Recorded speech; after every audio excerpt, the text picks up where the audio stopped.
Okay. Hi everyone. It's good to see you all.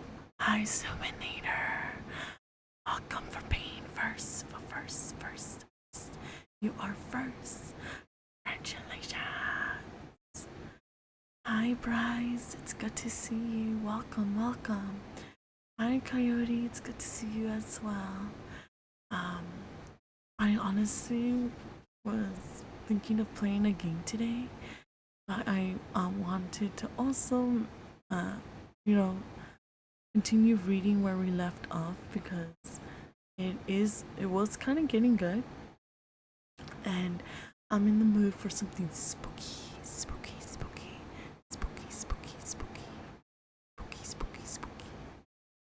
Um, if you guys don't mind, do you mind telling me if I do talk too loud, or if I am not soft spoken? I'm gonna try to do my best when it comes to relaxing. So yes, today it's gonna be another chill stream. Um, I'm going to continue reading the lovely book, and hopefully, um, if you are just barely joining us tonight, last night, I was reading a book by R.L. Stein, and it's a Fear Streets super thriller secret. And it's the story we were reading was, Can you keep a secret? Can you keep a secret? Can you keep a secret?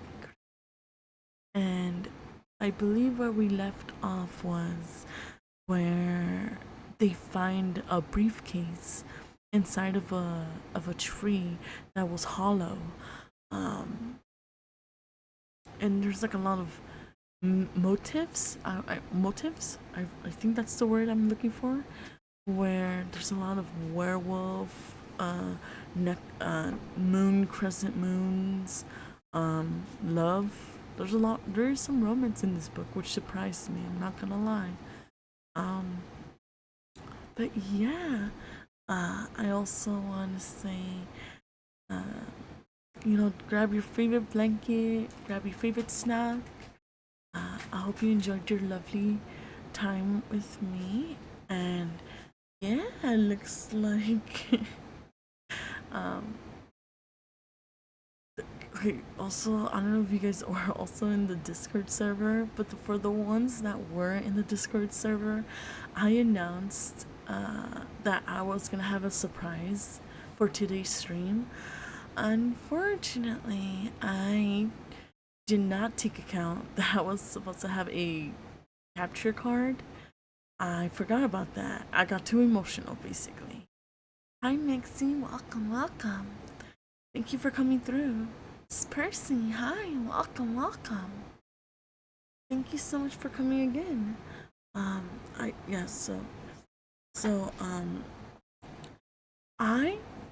finally had enough money to splurge and get a Nintendo Switch. That was a surprise. I was supposed to play Princess Peach Showtime, and I had like the cable, the HDMI cable, and of course the console. But dumbing me, I forgot to get the capture card, so now I have ASMR. I mean, I could have played another game. I could have done that, but your girl didn't think that. So we're not gonna talk about Apollo's mistakes. Apollo's not really great with technology, as you think I am. But yeah, that was a surprise.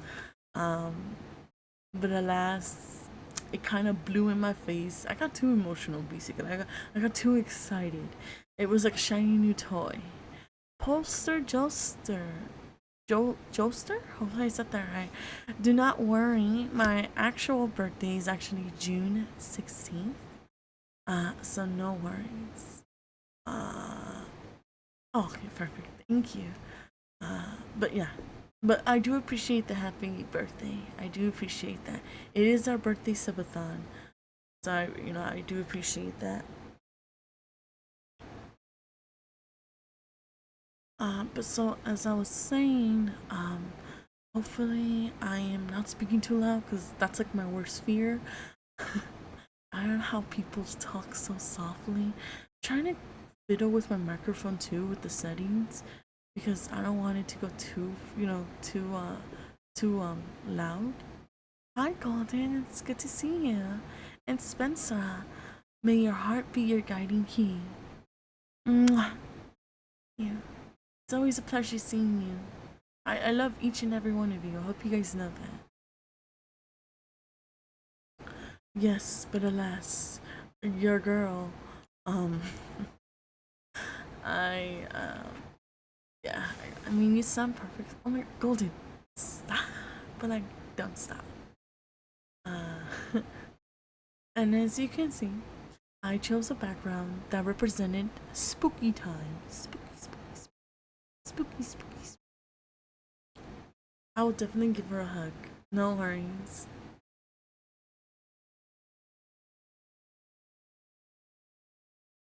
My day has been going well. I actually was very busy in the morning, as well as mid-afternoon. That's why originally today's stream was supposed to be at 1:30, but I had unforeseen real life things, so I had to do certain things. But do not worry, uh, it went well. I used to be loud as fuck when I talk, and now I'm quiet as possible. Just a spite, because people always used to tell me to be quieter. Mixing. Ah, I see. Yeah, a lot. I feel like my voice is obviously more like loud, and trying not to be loud, especially because I want to be respectful for the people who are actually here for the ASMR experience. I'm still new at it, so hopefully I could do it.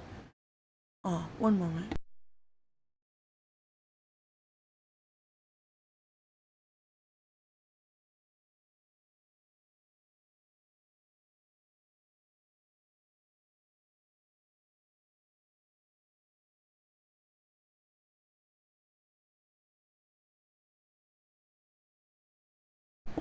Hi, Fake. Thank you so much for the lurk. I appreciate it.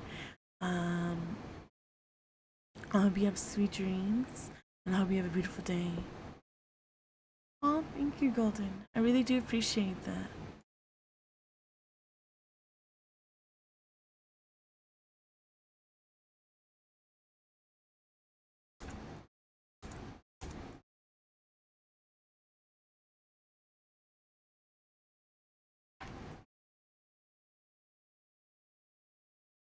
One.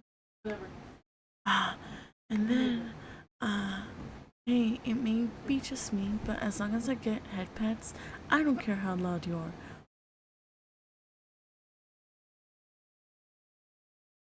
Not surprised with that answer, but okay. Thank you so much for the hug, Golden. I appreciate that.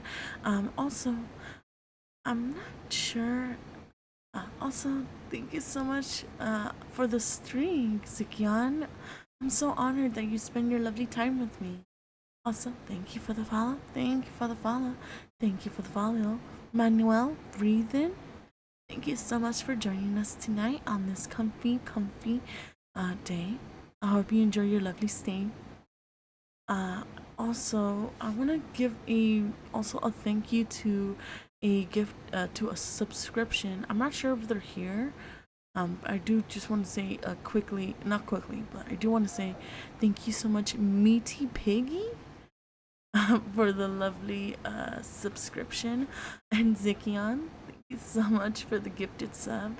Uh, oh wait, no, I'm sorry, Golden, thank you. You're too sweet for that. Thank you. I hope you enjoy your lovely new stickers. I'm going to write that down because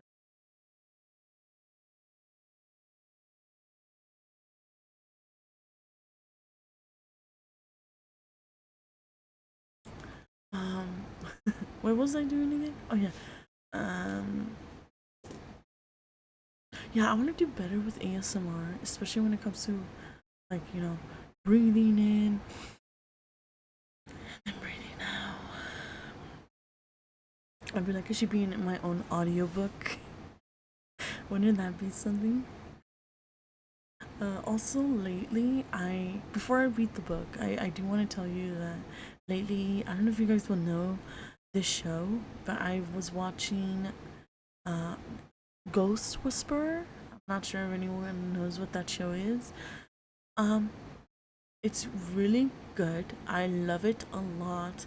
Um, but if they kill a certain character, I will be pissed off. I will be very angry. But what can y'all do? I can. This is why I don't have favorites in shows because they always die. Oh my! 11 away from. You know, Golden. Thank you for reminding me. I forgot about that. But then this little box on my left side reminds me I have to do that. So thank you for that. Yeah, thank you for that. Um, I've been lately. I think I've been into like spooky stuff, and this is why I chose the background behind me because it's spooky. Like it's spooky. But now, I don't know if you guys can hear this.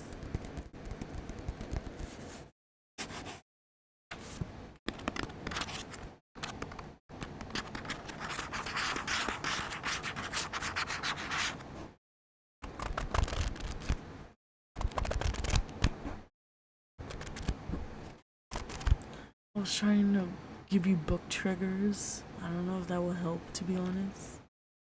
But yeah. Alright. Now, I do like a good spooky tale, but I don't like being jump scared. I agree with you there. I don't like getting jump scared either. But honestly, it kind of makes it a great thrill. Because, like, just saying, thank you so much for the hat pad. Thank you. Look at that. You made me blush. So, like we said, we left off with the main characters finding a briefcase inside a tree. So chapter 12, chapter 12, chapter 12, chapter 12. Moonlight caught the briefcase and made the dark leather glow. I could see there wasn't a scratch on it or any wear and tear. It was like brand new. Eddie twirled it in his hand by the handle. How did this get in the tree? He asked. I didn't have an answer. He dropped to his knees and worked the latch of the briefcase front. His fingers fumbled as if for a few seconds. Then I heard it click, and Eddie pulled the latch open. He lowered his head and spread the satchel open. Oh, whoa! Whoa! He kept murmuring to himself. What is it? I asked. What's in there? I dropped to my knees beside him. He reached inside and pulled up a stack of paper. No, not paper. As my eyes focused, I realized he held a thick stack of money. Hey yo, they're gonna get rich. Let's go. He dropped it back into the briefcase and pulled out another stack. His eyes were wide with shock and excitement. Kind of weird now that I think about it.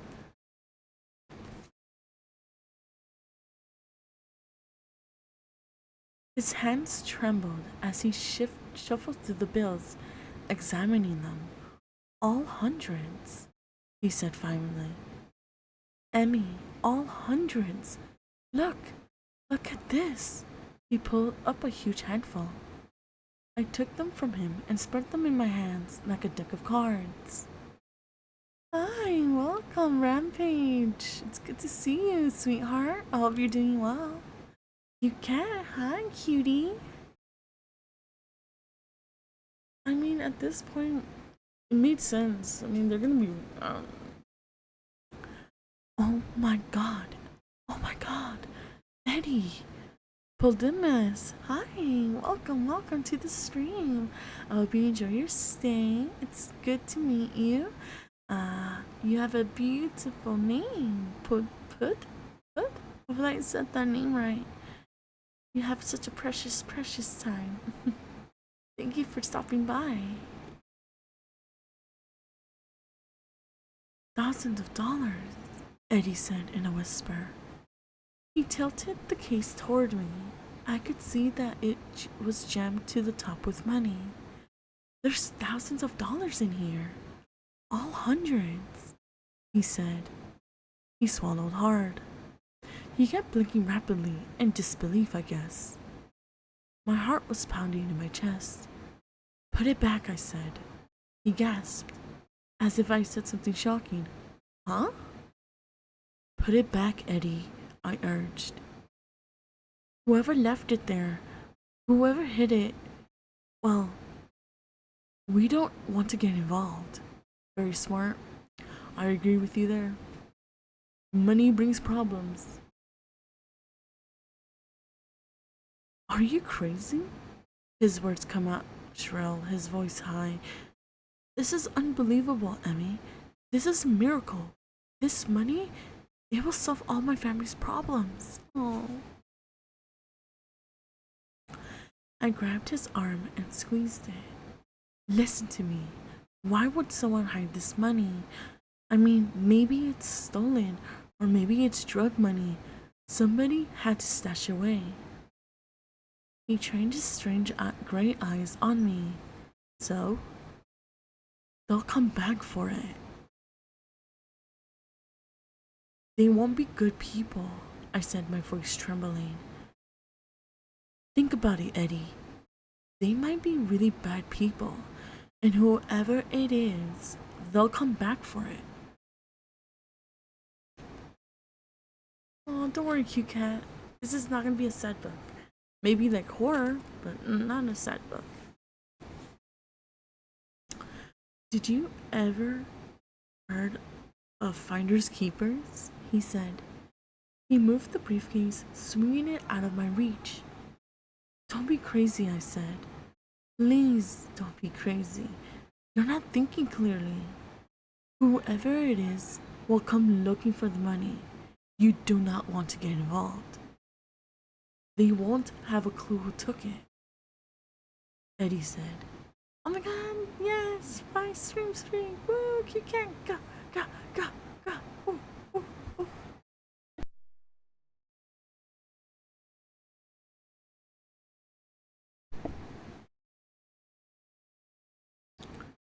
They won't have a clue who took it, Eddie said. Hi, Dylan. Welcome. I hope you enjoy your lovely stay. I am just reading you a bedtime story after a hard day, after a long day of work, education, or just simply wanting to relax. Welcome. How would they know? Check for fingerprints on the tree trunk? He laughed. A crazy laugh. Oh, yeah, I know, that is kind of strange, isn't it? Well, I'm not, predictable, so I gotta keep you on your toes, don't I? Suddenly, not funny, I said, this is too dangerous. Suddenly, I felt a sharp tingle at the back of my neck. My senses went alert. Is someone watching us? Thank you so much for the head pack, Golden. I spun around and squinted across the clearing. Was it the rabbit? The rabbit was gone, but the feeling lingered. Just a strong hunch that we were being watched. I climbed to my feet. My knees were wet from the grass beneath the tree. Eddie, I'm begging you. Put the money back. You're not fun, he said. I thought you were a fun person. I let out an exasperated sigh. This isn't about fun. This is about taking someone's money and getting into incredible danger. I need the money, he stammered. My family. And what about the others? I cried, mentioning toward the campfire. We have to tell the others about this, don't we? No, you don't. You just put it back. You don't say nothing. Just don't say nothing. He shook his head. No way. He climbed to his feet, gripping the case tightly in his right hand. It's ours, Emmy. It's our secret. We don't have to split it 6 ways, do we? Before I could answer, a voice cried out, Hey, what have you got there? Oh, too late. They're coming for vengeance. They're coming for the money. Yes. Yes. Hi, you. Oh my god. Yes. Hi, sweetie. How are you doing? I don't know if you got my message, but if you somehow figured out that level, tell your girl, because I would love to, pass it. Oh, it's a capture card. Ooh, okay. It's a long story that happened today. Um, I bought a Nintendo Switch. For years I wanted one, and I got a game, the Princess Peach Showtime, and I got the HDMI, but I forgot a capture card. So your girl forgot. Yeah, that one. That one. I'm gonna be bald, so just one moment.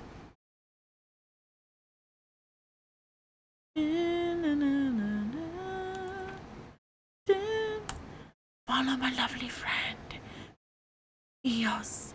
They are the most iconic vtuber I've ever met. Hi, Fraser Chimichi. Hi, welcome. It's good to see you. EOS. What are you doing? Oh, yes.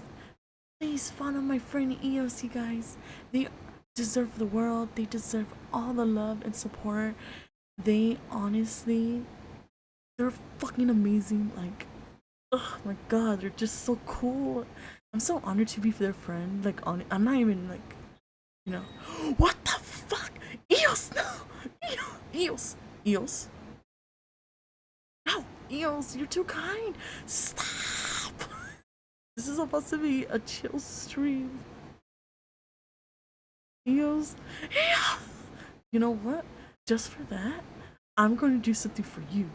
Cause you've been doing too much niceness. Too much niceness. No, she contributed the card capture.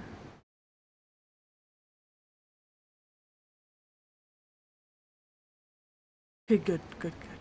I'll look forward to it. Eels, thank you so much, sweetie. Guys, really follow her. Like, she deserves the world, and she's so beautiful. Flower man, it's good to see you. Thank you so much for your lovely flowers. You're such a precious gem. Eos, honey, we gotta talk later, okay? I gotta message you. I gotta DM you. Why are you so nice? Like, Nani Korean. I'm crusty. I'm a crusty sun. Oh, you know what? Is it because I'm the sun? You gotta keep me on my toes, huh? Thank you, Eons. I appreciate it. Oh, by the way, I got. Actually, no, I'll tell you later. Remind me in the DMs. Anyways, Flower Man, it's good to see you. You lost me in my train of thought. Okay. Eddie and I spun around. I saw Riley first, hands on his waist, his eyes on the case. Danny, Roxy, and Callie came trotting up behind him. Emmy, we didn't know where you two went. Callie said, we thought. What's in the briefcase? Riley repeated. Where'd she get that? Eddie hesitated. I saw him grip the case handle tighter. Who brings a briefcase to a campout? Danny demanded. What's going down here? Why do you two look so weirded out? It's kind of a long story, I said.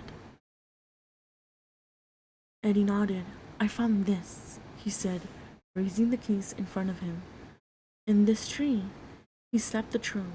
It made a hollow thud. You found a briefcase in a tree?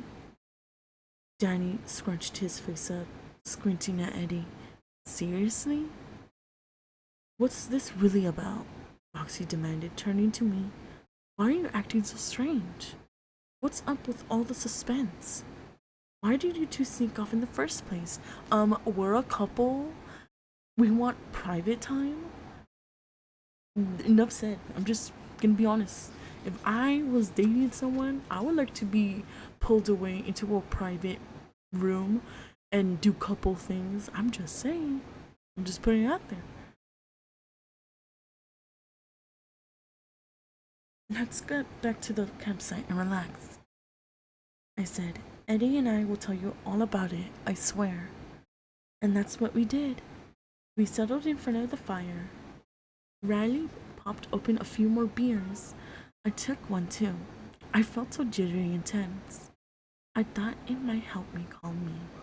Eddie opened the case and showed everyone the stacks of $100 bills. There's got to be $100,000 in here, he said. Danny slapped his forehead. He jumped to his feet and did a wild dance. We're rich! Totally rich! He and Riley bumped fists. Then Riley tilted back his beer can and emptied it in one gulp. Damn. He crushed it and heaved the can against the tree. Then he joined Riley and Eddie and they bopped around like lunatics, laughing and shouting. I saw that Callie and Roxy had grown very quiet. They didn't dance or laugh or cry out or join the celebration in any way. When the boys finally settled back down to the ground, the argument began. Callie spoke first, softly, timidly. We have to take it to the police. You're not really thinking of keeping it, are you? I mean, the boys they want the money. Of course we're keeping it, Danny cried. We can divide it up tonight. Skywalker, thank you so much for the lovely happy birthday. I appreciate it. Thank you for joining in. I appreciate it as well. Your time is very precious, like yourself. The money goes 6 different ways. And then who will be able to find it? No one. Eddie frowned.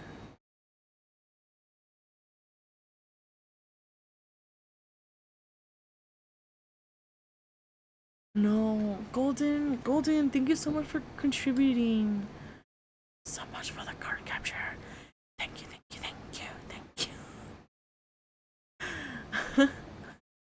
Thank you guys. I really appreciate that. You're too kind. Thank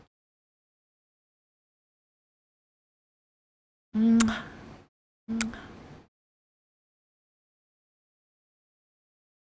Okay, no way, Eddie said. For sure we'll share it, but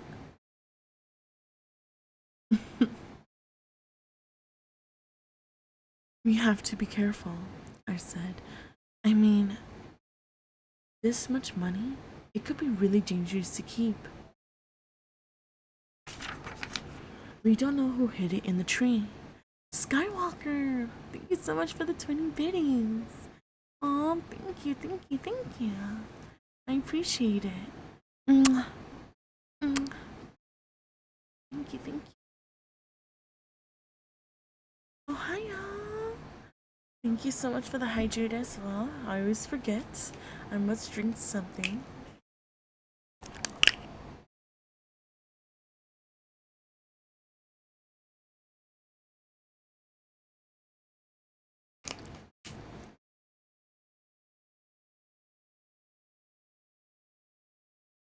We don't want to put ourselves in horrible danger. Kelly stood up.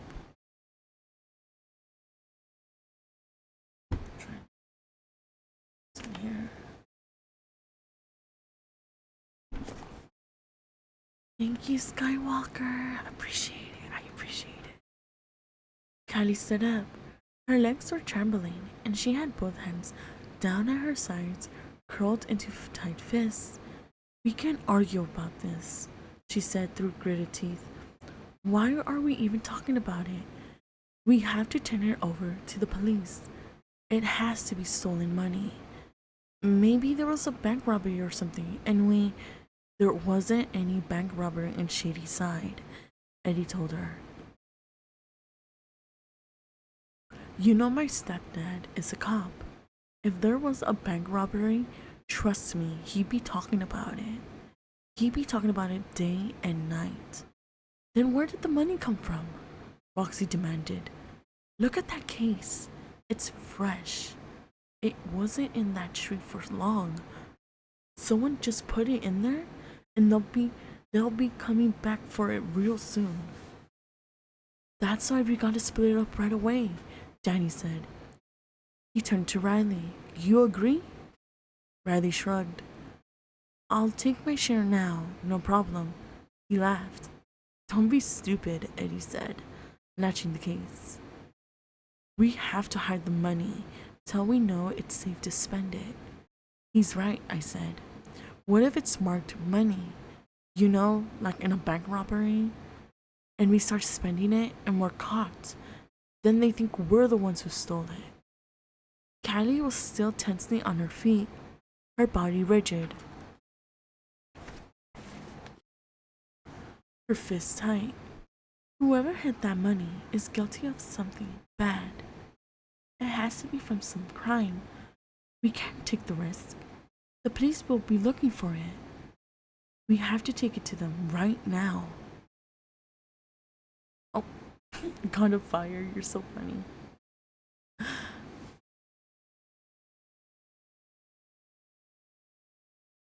What if the person who planted the briefcase is still in the woods? Those words sent a chill down my back. You all can argue all night, Danny said, shaking his head. I'll take my share now. He dove forward and grabbed the briefcase out of Eddie's hands. Eddie uttered an angry cry and grabbed Danny by the shoulders. He shook Danny hard, and the case fell to the ground. Eddie gave Danny a hard shove, sending him tumbling backward. Danny stopped himself before he fell into the campfire. Oh, don't worry, we're just reading the book right now. That's what's happening. Sorry for the confusion there. Whoa, Riley cried. Whoa. He tried to block Danny from charging back at Eddie, but Danny swerved around him. He tackled Eddie around the knees. Eddie fell to the ground, scrambled to his knees, made a grab for the briefcase. Danny kicked it out of Eddie's reach.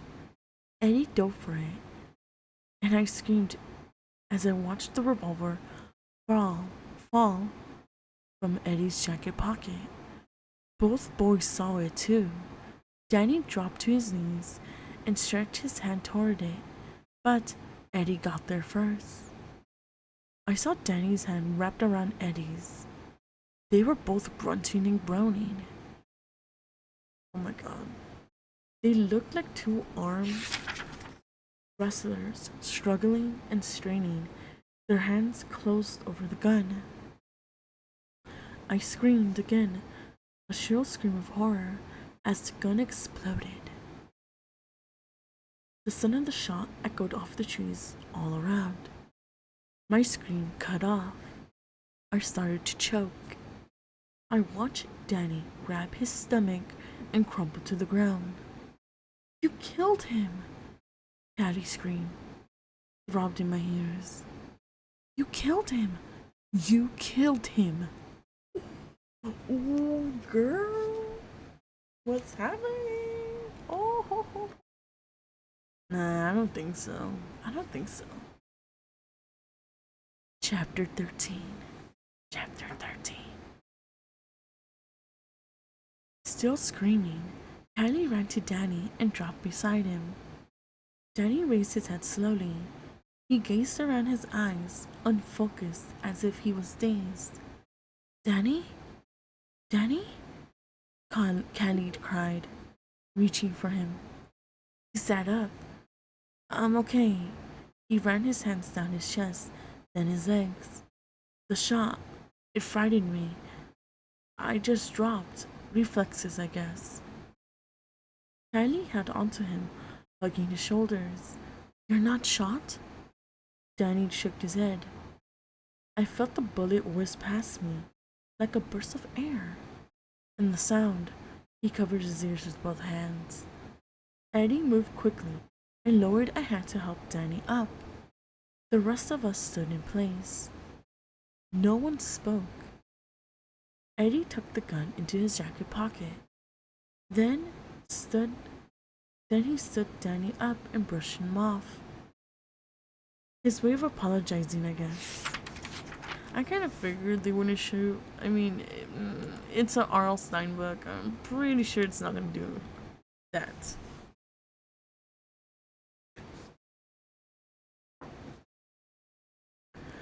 Sorry about that, he said finally, his eyes on the ground.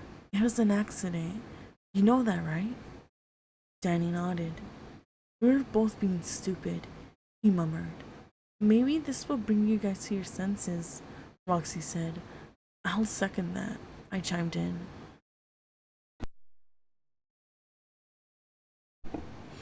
Okay, we found some money. We can't fight about it. We have to stay calm and figure out the best thing to do. Everyone knows the best thing to do, Callie said, still on the ground. But no one wants to do that.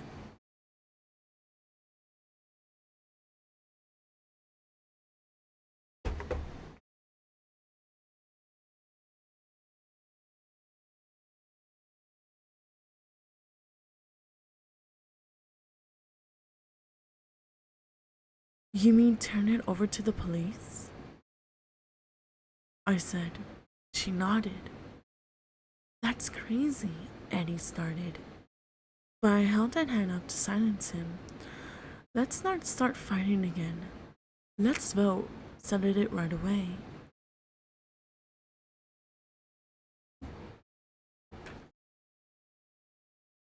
I vote that we take the money and we buy all and we all buy new Corvettes, Riley said.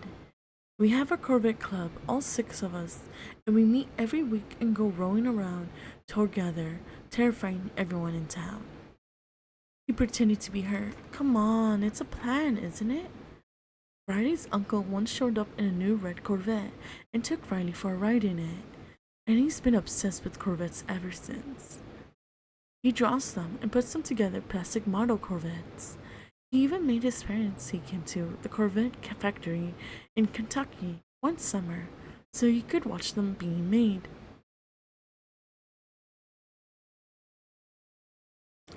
Are you going to vote or not? Kelly demanded, ignoring Riley's suggestion. Okay, I said. How many want to take the bag of money to the police? Kelly and I raised our hands. No one else. Hi, Karma. It's good to see you. Mwah. Hi. Welcome, welcome. Welcome to the stream. Welcome to the stream. Welcome, welcome. Eddie laughed. You're outnumbered, so now what? I say we hide the money in a safe place till we know more about it.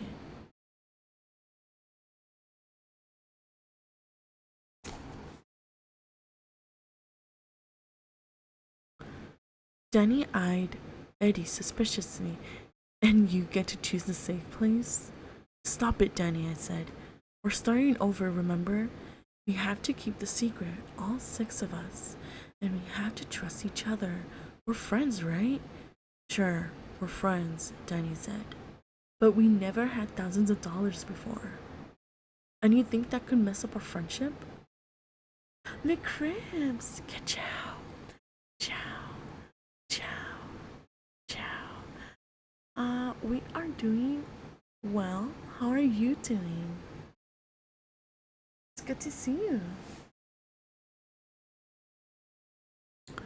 Maybe take some of it. I mean, no one here is rich.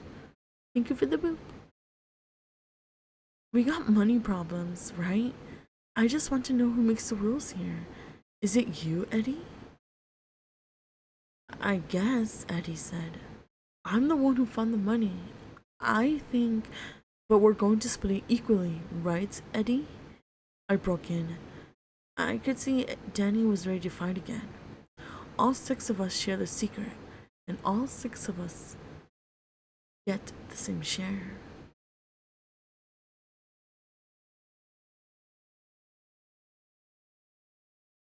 Oh my god, McCribs, congratulations!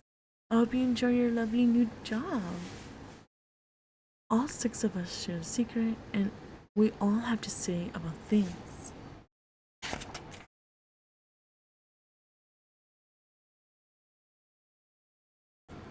For sure, Eddie said. Danny relaxed. He helped Callie to her feet and slid his arm around her waist. So we're definitely going to hide somewhere? Roxy asked.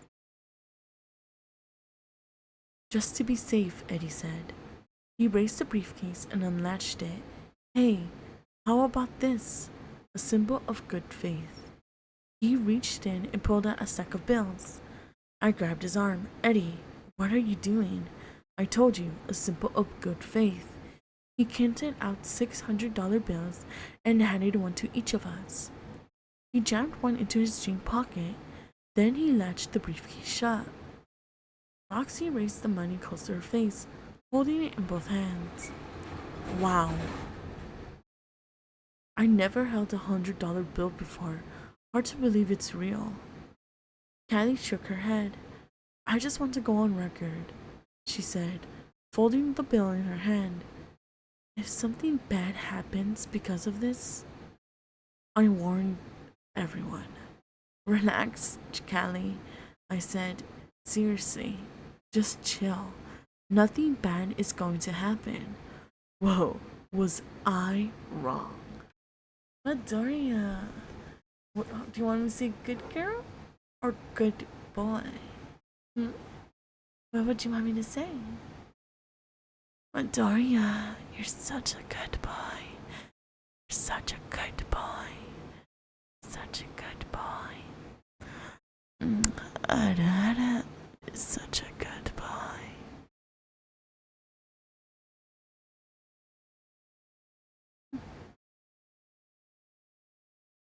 I figured that might happen. Chapter 14. Chapter 14. Also, hi Midoriya, thank you so much for joining us tonight. Such a good boy.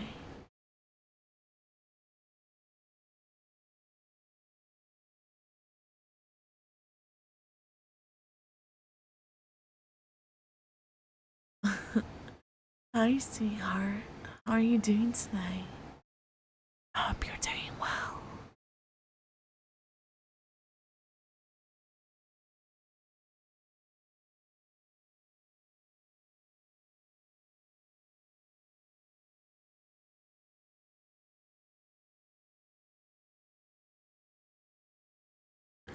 Eddie said he knew the perfect place to hide the money. Stream is going well. I just barely began. We're 49 minutes in. And it's going good. Say it's going good. I hope you're doing well. So we piled into Danny's SUV, and Eddie directed us to the pet cemetery outside Martinsville, where he works. It was late, nearly midnight, and there were few cars on the road.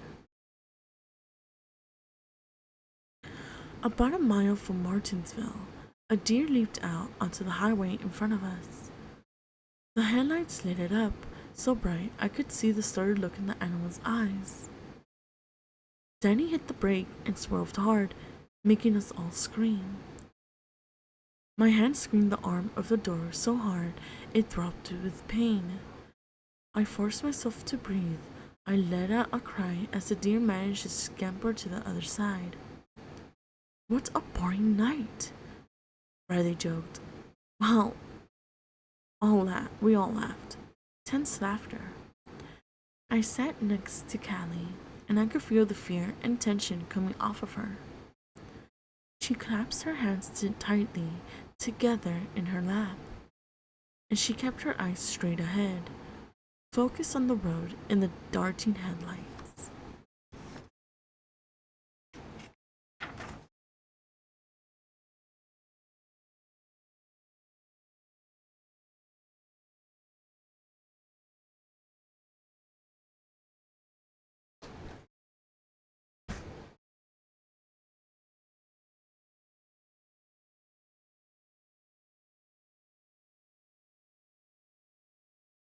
Sorry, guys. Um, can you guys hear me good right now? It's because your girl, her back is kind of aching right now. Standing up.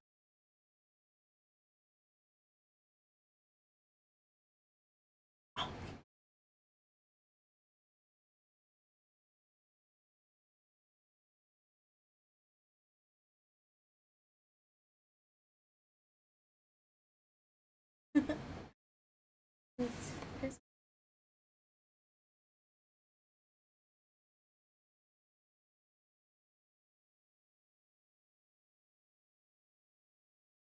I wanted to say something to make her feel better. It always makes me uncomfortable to be with someone who is unhappy. I'm not a rah-rah cheerleader type, but I like people to be happy.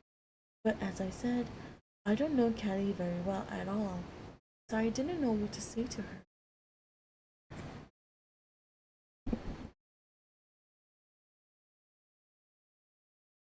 Callie slowed the car as the tall main gate and the sign Pet Heaven filled the windshield. Eddie directed him to the side of the white cemetery lot. He jumped out of the passenger seat, the briefcase gripped tightly in his hand.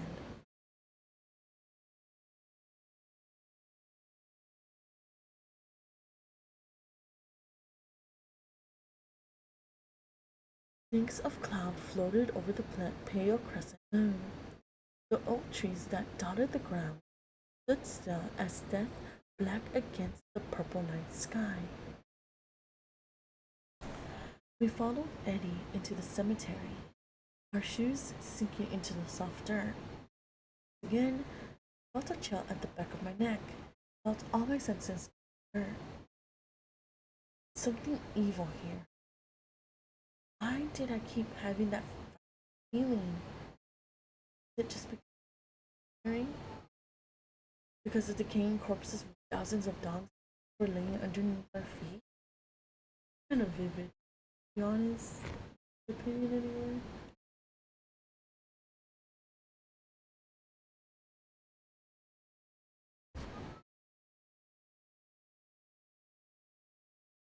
Roxy brushed against my side.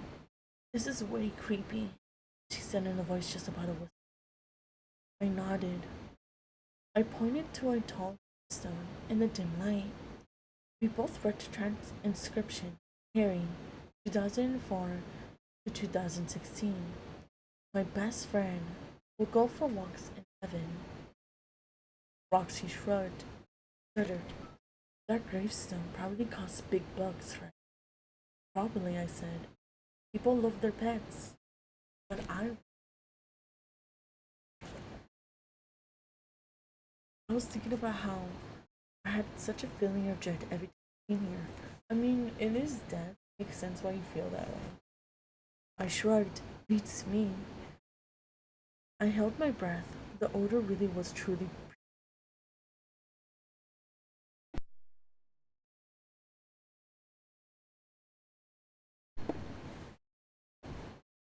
Eddie led us along a narrow, rutted path between two rows of graves. A few of the gravestones were wrapped with wooden flowers. One of the stones had a color photo of a German shepherd printed in the front. I brushed back my hair and wiped away drops of sweat from my forehead. It was a warm light, and there was no air at all, not the tiny please, as if the whole world was still in.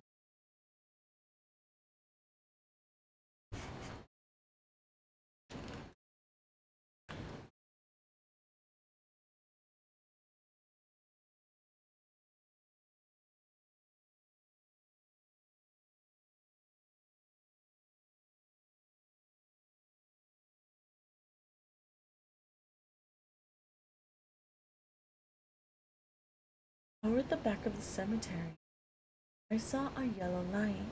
I stared hard and realized it was the office building. The light was on in the front. Was Max Stanton awake? Could he see us from there? I stepped away from Roxy, eager to ask Eddie about the light in the office. Mac can't see anything from there, Eddie said. We're too far away and it's too dark.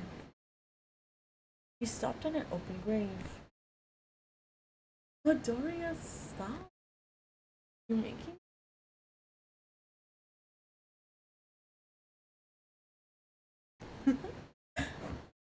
What?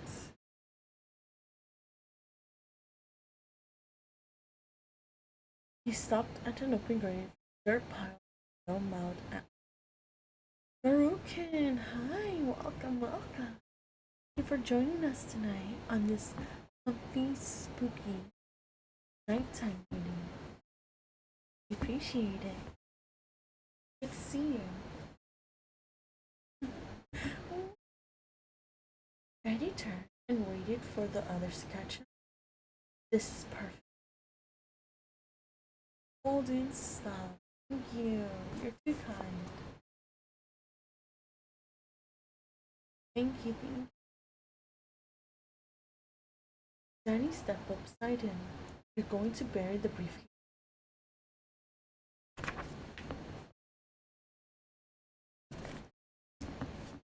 What did you do, Sophie? Oh, wait, hold on. Oh, yeah. Sorry. No, I couldn't. I was too afraid. I just stared back for a while. It slipped away. I suddenly felt strange. His voice seemed to fade until she stepped away. He was still talking, but her words didn't make sense. I gasped as the dark trees all around appeared to lean toward me. That's impossible. The trees are moving.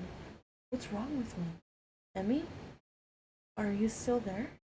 Sophie's voice feels like a mile away.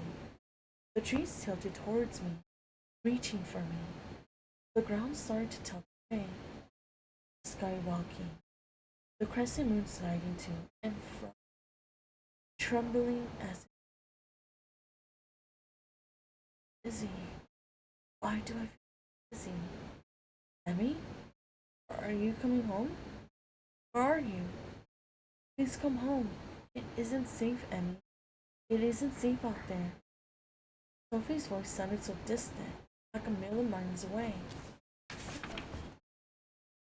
Oh, girl!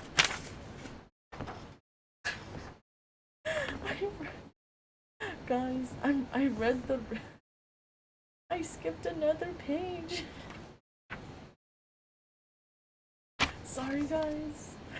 I was like, what the fuck is going on? Like, he's burying the briefcase, and like, what's going on? I have no idea. Sorry about that.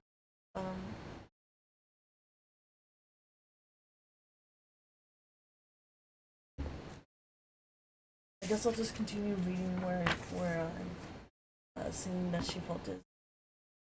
I tilted my head back, raised my face to the shimmering moon, and suddenly, I had such a powerful an urge to open my mouth, to open my soul, and to howl like a wolf, howl out of the wilderness behind me, howl and howl,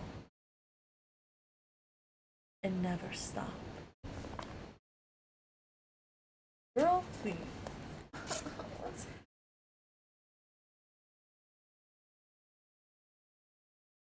Maybe it's a dream, Loki.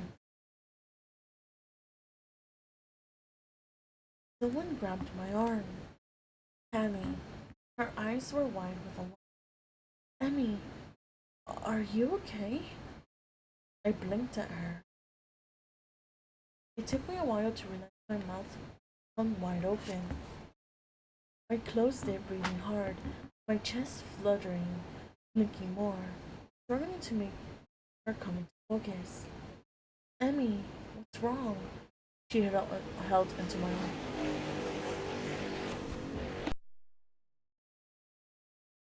God, fuck. Sorry about that, guy. Her pale green eyes studied me. You had the weirdest look on your face, like you were going to faint or something. I saw that the others were staring at me too. That phone call. Did you get bad news? No, I didn't know how to answer her. Glancing down, I realized I still had the phone gripped tightly in my hand. I pressed it to my ear. Sophie? Are you still there? Sophie?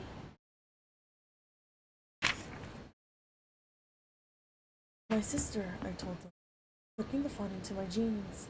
She thinks she saw a wolf. I got totally freaked. The wolf? Really? Roxy stepped over. Where did she see it? A few blocks from my house. I raised my eyes to the trees. They didn't appear to be toward me. I think she's like low-key kind of getting too scared of her. Thank you for the hydrate.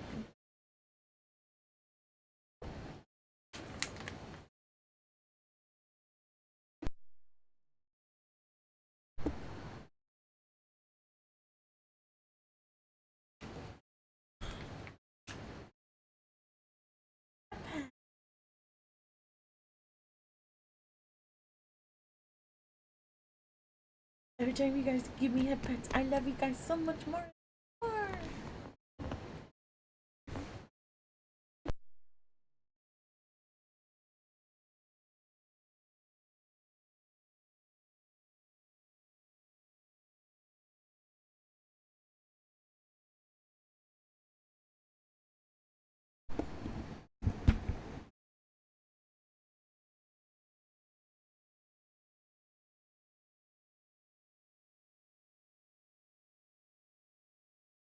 Thank you for the hat pack, Karma.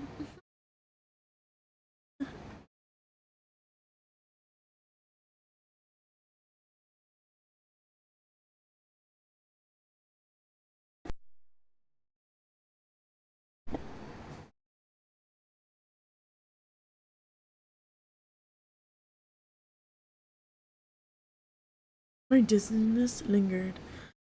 I think I have to go home, I said. Sophie sounded pretty bad. Eddie tossed a shovelful of dirt into the grave. Karma, don't worry about it. Focus on your studies. I'll be fine. Can't they take care of her?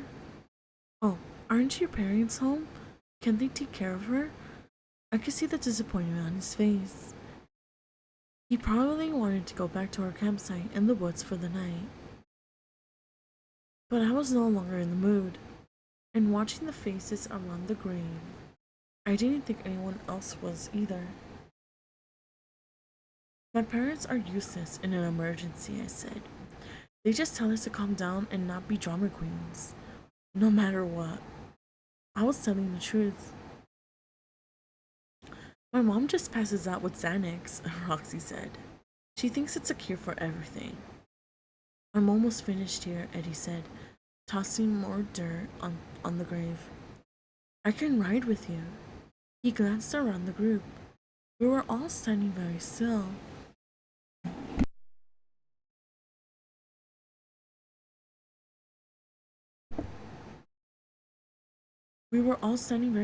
Watching his work. Hey, thanks for pitching in, everyone, he grumbled. How does some snack, Riley said. There was only one shovel. I noticed that Danny had gone very quiet. I saw his eyes follow the shovel as Eddie smoothed the dirt over the grave. I wondered what he was thinking. After a few seconds, He saw me watching him, and he turned abruptly toward the trees. Eddie tossed the shovel onto the ground. He wiped his hands on the legs of his jeans. "Let's roll," he said. The lights were still on the office at the back of the cemetery. Squinting hard, I thought I saw a shadow move in front of the window, but I was too far away to see clearly. Eddie slid a hand onto my shoulder as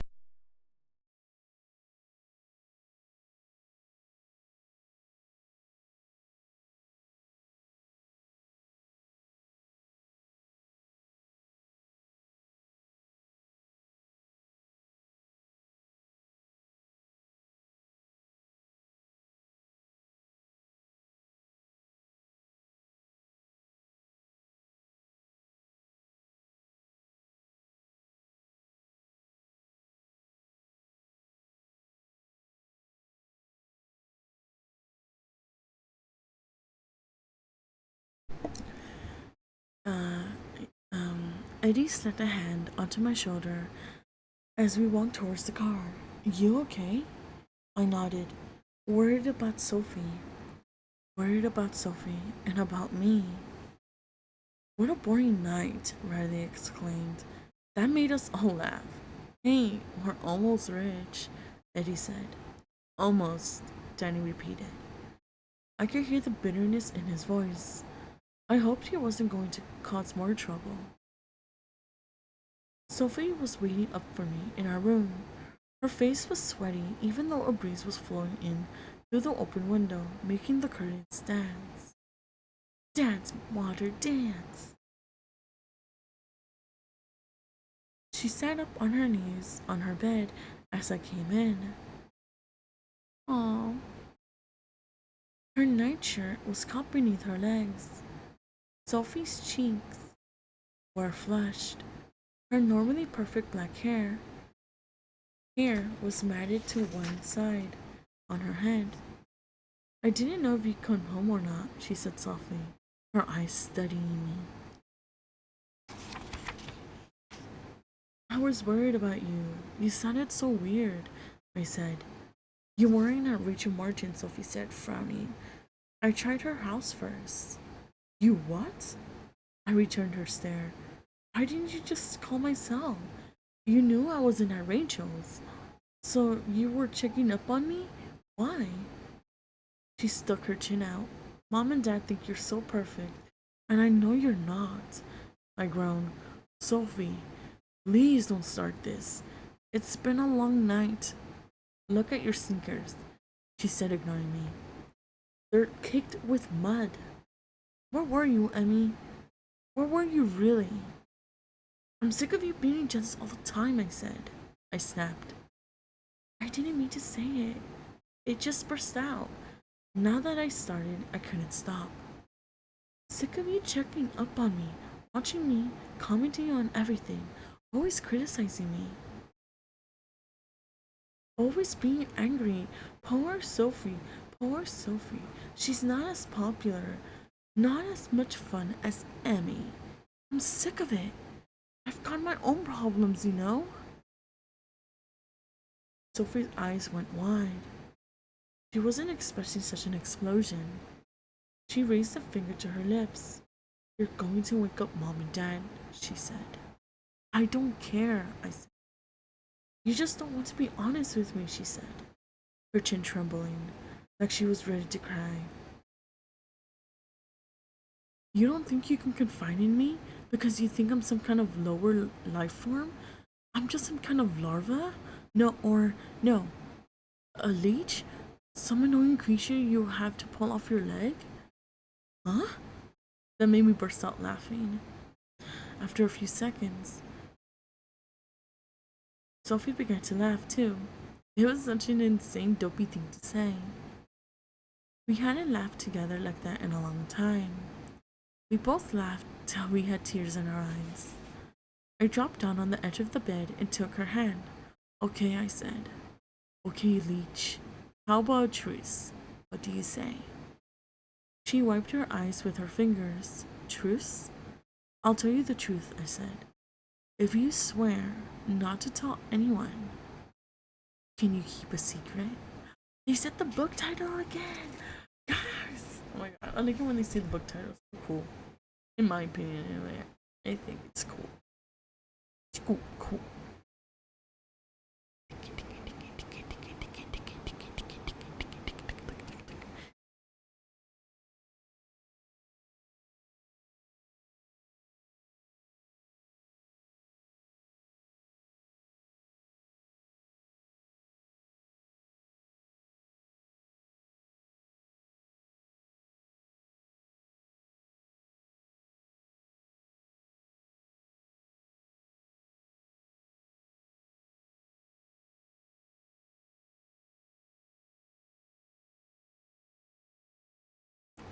Zephyr, hi. Come on, come. Welcome to the stream. Thank you for the egg. Nom nom nom nom nom. Nom nom nom nom.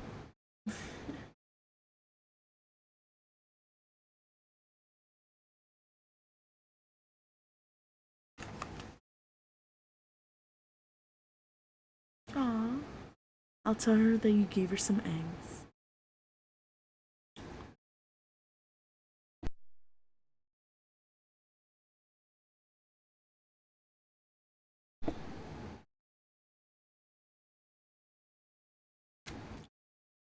See? So I told her the truth. Actually, it felt good telling her the truth. It was. Oh, thank you so much for the care package. I appreciate it. Thank you.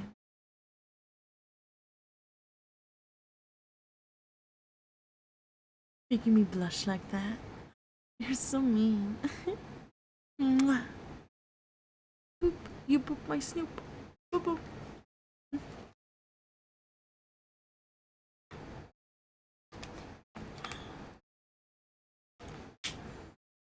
I'm the sun lady. Woo!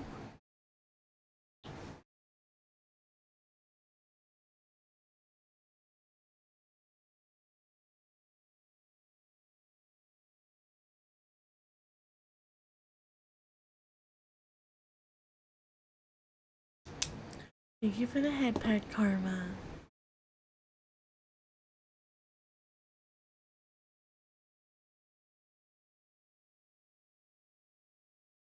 Oh wow, Sophie said.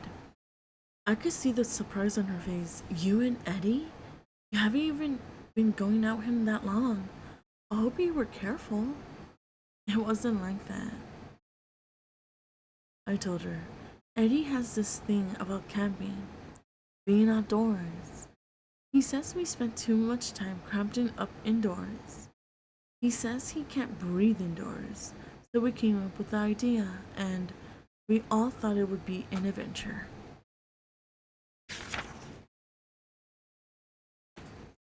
Hi Zephyr, I'm doing well.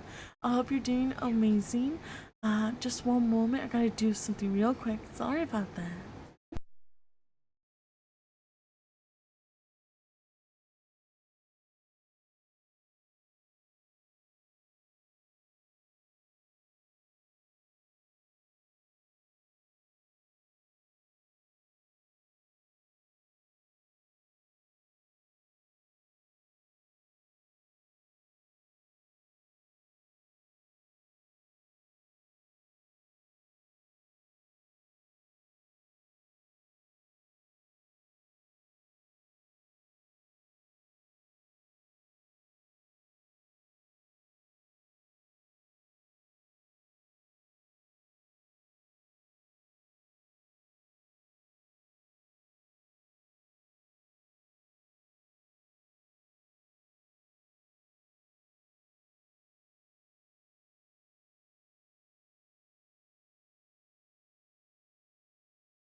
Guess who's back, back again. It's me, Apolla. Did you miss me? I miss you.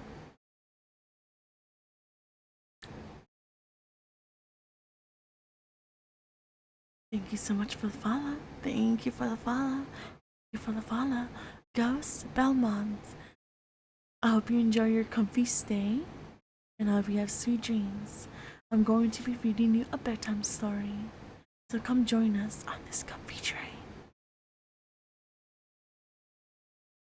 What do you mean she robbed someone for their lunch money? What are you talking about? So confused.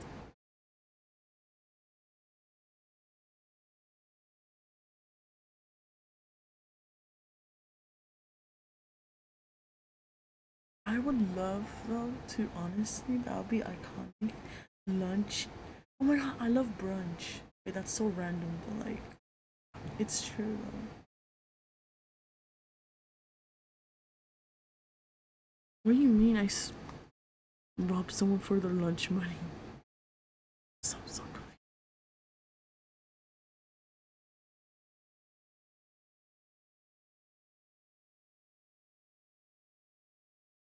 No way, I was planning to tell Sophie about the briefcase of money or burying it in the pet cemetery. I wasn't used to confiding in her. I decided I better go slow, see if she could be trusted. This was a good test. If she went running to my parents with this info, I know for sure that I couldn't trust her with any secret. So, what happened? Sophie asked, settling her back against the wall.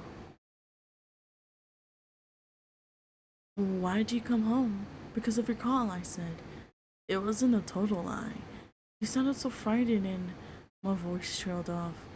I suddenly remembered what happened to me after Sophie called. The whole world fading away, becoming a blur, an overwhelming animal urge to howl. That's kind of weird, I'm not gonna lie. Like, I understand you being scared, it's in dark, you're in the woods, you're in a cemetery, but the whole howling thing doesn't give you a red flag. Just saying, putting it out there. Sophie's blue eyes locked on mine. So I spoiled your night? No, no way, I said. It wasn't a good plan. The others weren't in the mood, and I came home. We all went home. I stood up. I started to pace back and forth between our two beds. So you'll keep my secret? That's so funny. Follow. Thank you for the follow. Thank you for the follow. Jolito, Jolito. Mwah. Thank you. I hope you enjoy your stay. And join us tonight on this comfy bedtime story. Thank you, my fun hat pat. Thank you.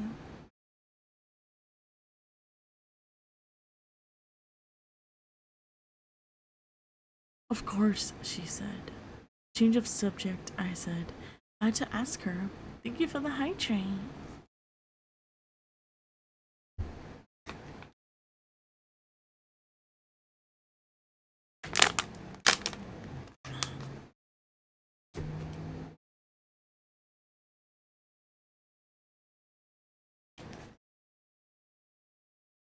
I want apple. I couldn't stop thinking about my strange wolf dreams. The weird feelings I kept having. I wondered if Sophie could help me. She straightened her legs over the bed, stuck out her arms, leaning forward, stretched her hands over her bare feet. And she's also on the tennis team. Nope, I have not read this one. I don't think I did anyway. I'm pretty sure I didn't.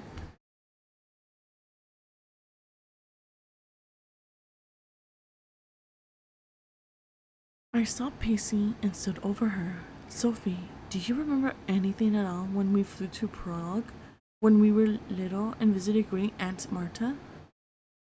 Oh, yeah, no, yes, but this is continuing. Like, I wasn't done with the book. Like, it still has more pages. But it's okay. I nodded. Yes, I know you told Mom you couldn't remember anything, but hmm. Sophie scrunched her face up and shut her eyes. She does that when she's thinking hard about something. Well, she opened her eyes. All I remember is that Aunt Marta was nearly blind, and she liked you better than me, even though she had trouble telling us apart. Sophie smiled. And I remember those weird little pies she made that tasted like sour meat and were totally gross. I crossed my arms in front of me. So you do remember a little bit. Well, do you remember anything about me being bitten by an animal? A dog or something that jumped out of the woods and attacked me? Sophie scrunched up her face again. No, not really. I don't remember that. Was I there when it happened? I don't know, I said. I can't remember it either. But Mom swears it happened. Was Mom there? Sophie asked. You do look good with or without a sense of always. Aw, Rampage. Stop, you're making me blush. Stop. Thank you, I appreciate your lovely compliment.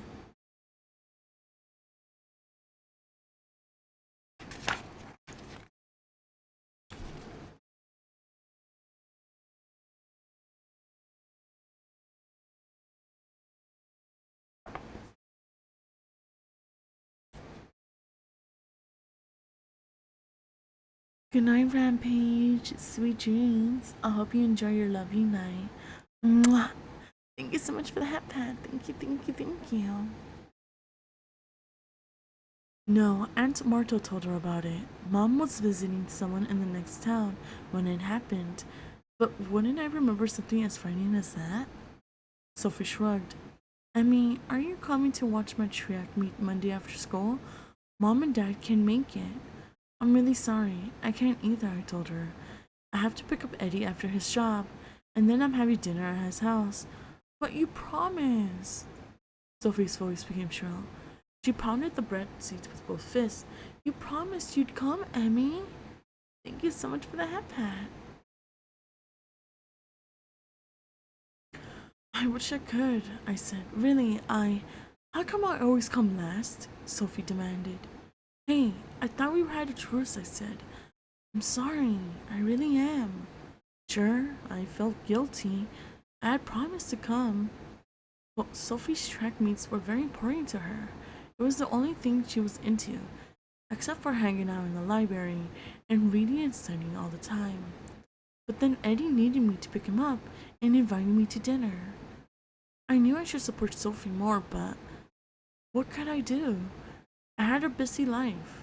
I had a boyfriend. I mean, oh, Weety Wee, thank you so much for the lurk. Enjoy your lovely, lovely sea dreams. I appreciate it. Mwah. And frankly, track meets are way boring. Waiting 2 hours to watch your sister run in a 30-second race? Yawn. So I apologized to Sophie a dozen times, but she wouldn't remove her pouty face. She turned to the wall and pulled the covers over her head.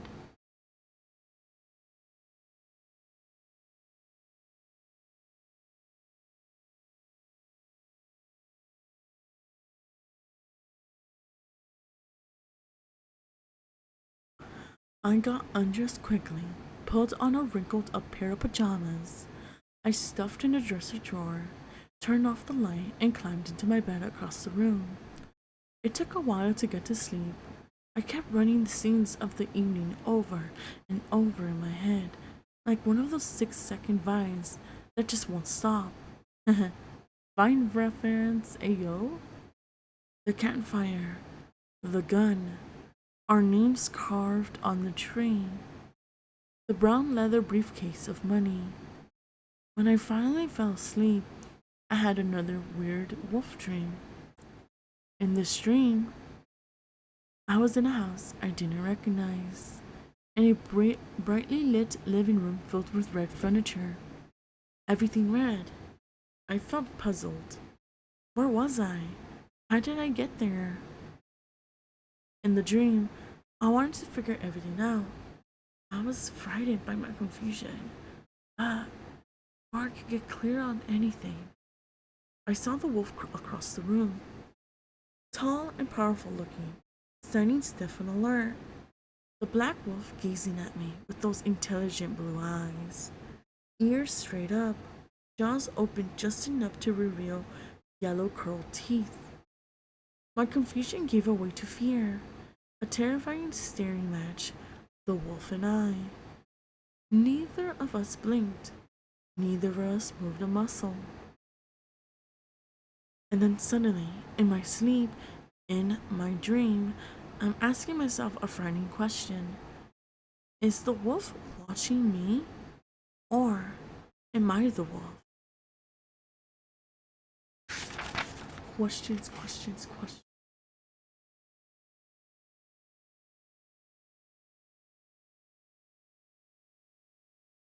Chapter 16.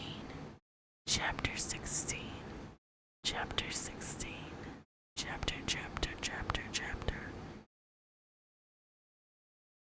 I know. I mean, it's a valid question, but something tells me she isn't a werewolf, but maybe someone close to her is. That's my idea on it, honestly. Also, I forgot to mention this in the beginning of the stream, but this will be a very short stream. Only reason why is because I have work tomorrow, but I won't end it right now. I just want to tell you that. Sorry about that. I forgot to mention that.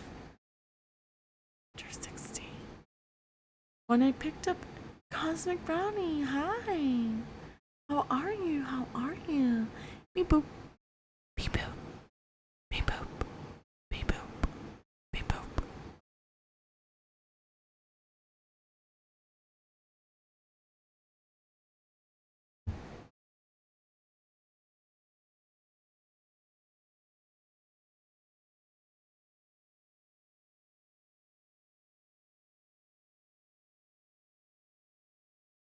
Thank you so much for the head pat. Thank you, thank you.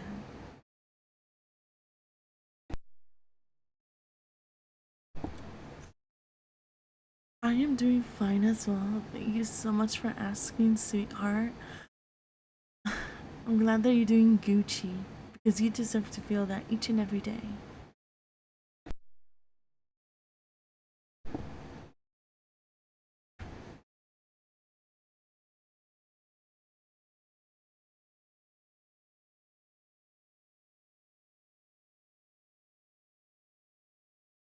When I picked up Eddie at the pet cemetery the next afternoon, Kokoro, Kokoro, Kokoro, Kokoro, Kokoro.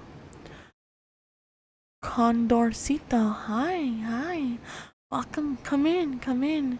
I hope you enjoy your lovely comfy stay. I am just reading you a lovely book to drift you off to sleep. To sleep, to sleep, to sleep, to sleep, to sleep, to sleep.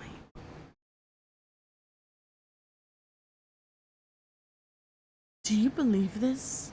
Mac greeted me. People dump their dead dogs over the fence in the middle of the night and expect me to take care of them. Something thumped heavily in the bag as Mac shook it. I assume it was a dead dog. That's terrible, I said. I didn't know what else to say. I could see that Mac was really angry. Do you know what the rent on this property is? He demanded. He didn't expect an answer. He was just ranting. It's sky high. So why does these idiots think I'm going to bury the dogs for nothing? I glanced at Eddie. He looked embarrassed. People are upset when the pets die. I said, I guess they're just not thinking clearly at the time. Max scowled at me. His gold tooth caught the sunlight. His face was bright red. Well, I'm thinking clearly. I'll tell you that. He pointed up to a tree limb, hanging a row of graves. See that? That's a security camera. I put them up all over the grounds. Next time someone comes in here at night to dump a dead dog, I know who it is. Oh no, the money of the briefcase. They did, they did bury it, but like, I don't know. How the hell did Eddie not know that? I mean, I don't know. I mean, he was a new employee, but I don't know. He gazed up at the camera, and don't think I won't come after them. Swinging the shopping bag at its side, he spun around and stormed toward the office. I stepped close to Eddie. Wow, is he always like this? I whispered. Max slammed the office door behind me. He has a temper, Eddie said, shaking his head. Sometimes he's a little out of control, but then, a few seconds later, he's his usual grouchy self. We both laughed. We climbed into the car and I drove toward Eddie's house in the old village. It was a hot day, hazy and wet, the kind of day that made your skin prickle at the back of your neck, made you wish you were at the beach. Hi, Pedro. Welcome, welcome, welcome. I hope you enjoy your comfy stay. I am just reading a bedtime story for you tonight. Mwah, mwah.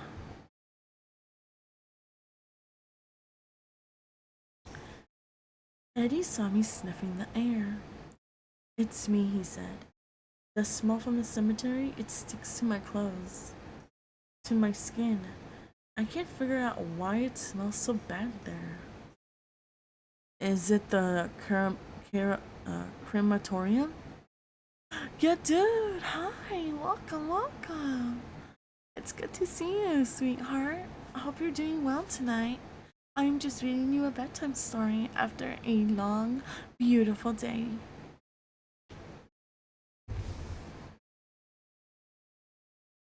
One moment, my lovely, lovely constellations. One moment.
Sorry about that, chat.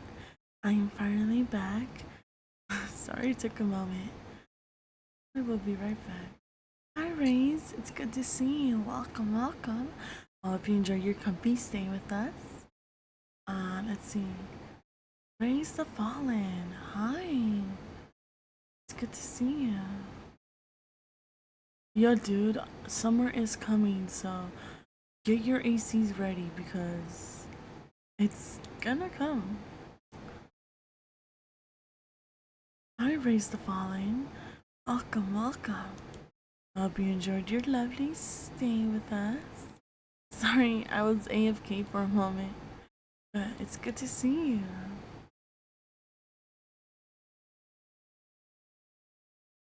We are just reading some spooky tales. Spooky tales.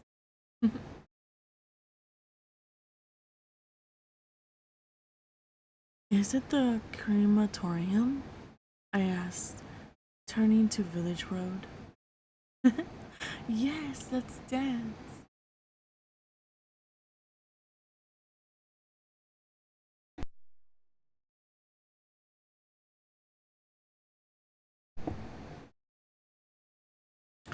Oh, Jesus. Thank you so much for the lovely 3 stream streak.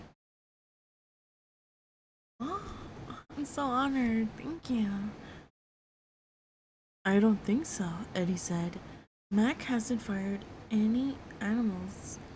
Oh, fried any animals since I've been working there. I stopped for a light. My phone buzzed and vibrated. I pulled it out and gazed at the screen. A text from Sophie. Finished second. Thanks for your support. What's that? Eddie asked. My sister being bitter, I said. I took the phone back into my bag. Sophie's feelings neglected these days. How come? He asked. Because I've been neglecting her? We both laughed again, but I cut my laughter short. She's going through a hard time. I'm not really sure why. We don't confide in each other a lot.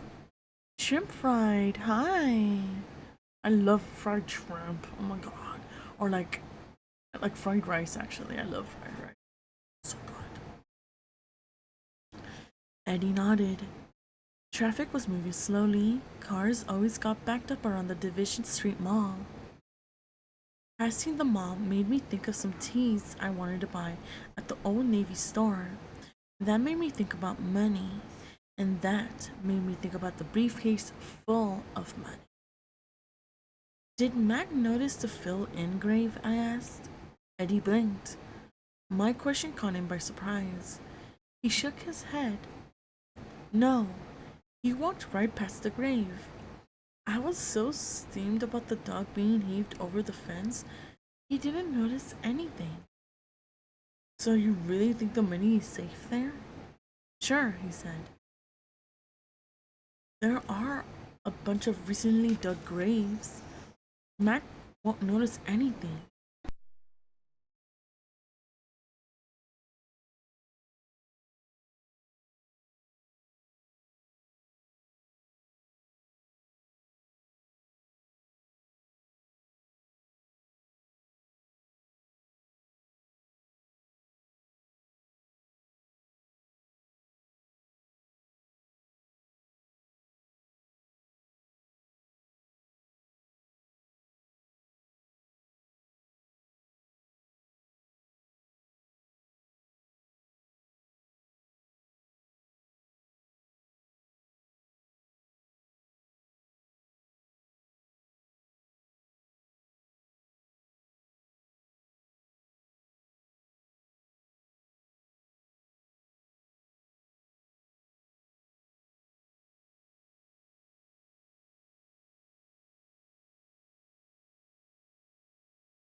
I got a burrito. sorry, sorry. Okay. Your girl got a burrito. Let's fucking go. Sorry about that, chat. I apologize. Your girl just got a burrito.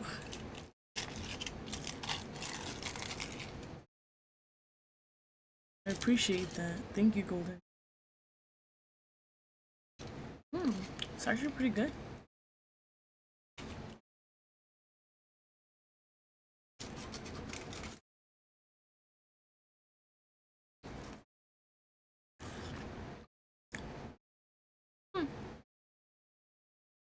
Not that bad. I'll eat this after stream. Sorry about that.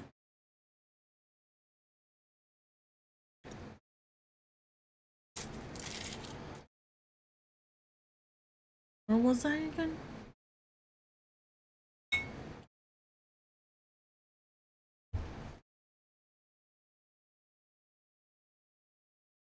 Mac won't notice anything. He swept a hand back through his dark hair. It'll be safe there, but I'd love to dig it up and hand everyone their shares. I shivered. It was one thing to see all that money and bury it at night. It was all kind of dreamlike. It was definitely the kind of thing that would happen in a dream. But talking about it in the daylight made it seem so much more real and so much more scary. I googled bank robbery in Shady Side. Eddie said, but nothing came up as soon as we know for sure where the money came from.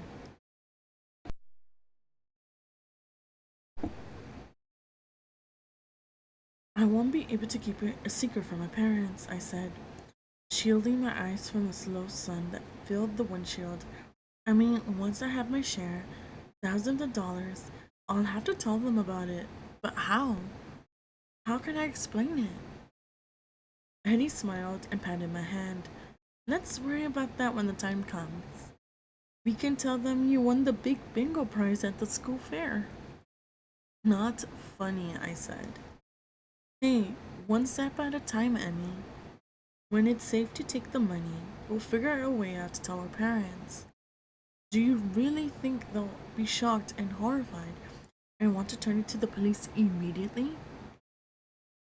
I don't know. I'll tell you one thing, Eddie said. My stepdad will grab it up. He'll be thrilled. Sure, Lau is a cop, but he won't care where it came from. We need the money so bad. He'll be dancing on the dining room table, tossing it up in the air like confetti. Hi, Yugi Morales. It's good to see you, sweetheart. Mwah. Mwah. Thank you for joining our comfy stream tonight. I hope you are going to I hope me reading you a bedtime story will make you have a comfy night. Not sure about my parents, I said softly. I couldn't get rid of heavy feeling of dread in the pit of my stomach. I wish I could have Eddie's confidence. He was so good at never letting anyone get in his way. He just always seemed to be in control, ready to face anything. Thank you. You being here already made my night. I think we can trust the others to keep the secret for now, Eddie said. He wasn't really talking to me now. He was thinking out loud. I was worried about Danny. If anyone decided to dig up the briefcase and take his share of the money, it would be Danny. But I don't think Danny can be a jerk, I said. And he loves to fight. But he would never do a thing like that. Eddie remained silent, thinking about that, I guess. I found a parking spot half a block from Eddie's house and squeezed into it. The houses are small and close together in an old village. And there were no driveways, so there's always a scramble for parking on the street. Ugh, I know the feeling. We climbed out of the car and I locked the doors. This isn't the best neighborhood in town. The sidewalk was cracked and rotted with weeds growing through the cracks. Shira, thank you so much for the hydrate. I appreciate it.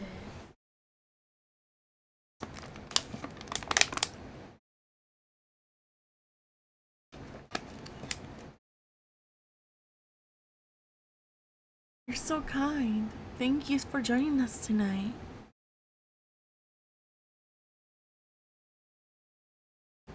We climbed out of the car and I locked the doors. This isn't. Oh my god, Sarge! Sarge! Oh my god! Oh my god! Oh my god! Oh my god! Oh my god! Oh my god!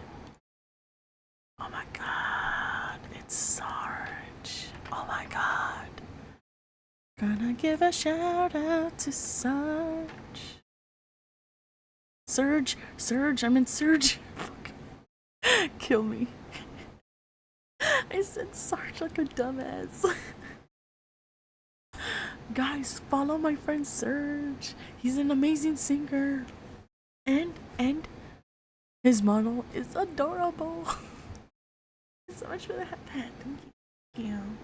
But yeah, give my lovely friend a follow. He's very iconic. And I'm surprised he's visiting my crusty ass. Look, he's dancing. He's dancing. He's dancing. Look at him. Hey, hey. Bing ba ba bing ba ba bing ba ba bang. Bing ba ba bing ba ba bing ba ba da. You know that? Oh, is that the emoji like bing ba ba bing ba ba bing ba ba bang. Bing ba ba bing ba ba bing dan dan dan. Oh, Midoriya, stop. Golden! Thank you so much for giving Serge a lovely subscription. Aw, my community is so talented and so nice. Thank you. Serge, I hope you enjoyed the new lovely perks and the emoticons you can use. I mean, you can still use yours because yours are adorable. So no worries. But welcome to our comfy stream. I hope you enjoy it. Thank you for noticing this crusty sun goddess. Kind of crazy, like now I think. Okay, like sometimes like I'm going on a tangent, and I know I am because I'm reading the book right now, and I'm kind of curious what's going to go.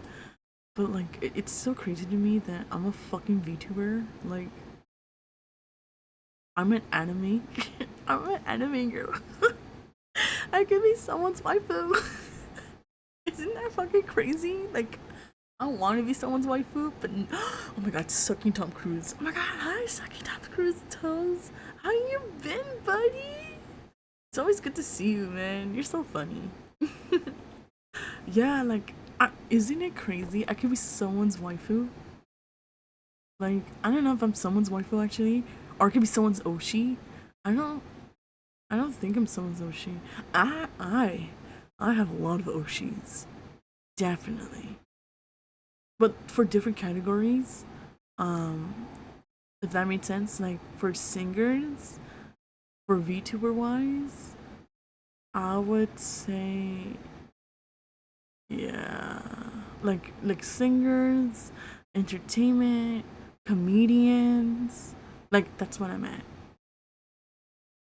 Midoriya, don't lie, I'm crusty as fuck.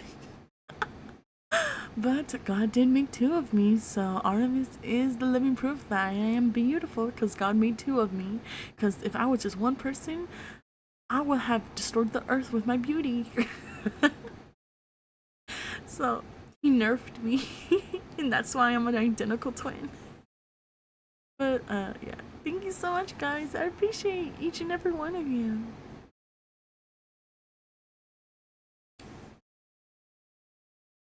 We walked along the curb. I am older, but just for 1 minute, so nothing really special there. I wondered what Eddie's parents were like. I'd never met them, never seen them at any school events. Mom's very quiet, Eddie said, as if reading my thoughts. She doesn't say much, and she waits on Lao hand and foot. Really? Why? Why? But she's the real boss of the family. When she has a strong opinion, Lao grips and mutters, but he always backs down. And is he the tough cop type? I asked. Not really, Eddie said. We crossed the street. The house on the corner had its front window boarded up. Lao likes to talk tough, but he isn't a bad guy. He used to take my brother Johnny and me hiking and fishing all the time. Before Johnny went into the army, we had good times. Lao's favorite thing is to lie on the couch and watch sports on TV. He doesn't care what the sport is. It doesn't matter. He always falls asleep after about 20 minutes. We started up the concrete steps to Eddie's house. It was a narrow gray shingle house with black shutters. The paint was peeling on some of the shutters, and one rain gutter was tilting off the roof at the center of the house. Of course, Lao been totally depressed since he was suspended, Eddie said, lowering his voice as we crossed the front step. Depressed and angry.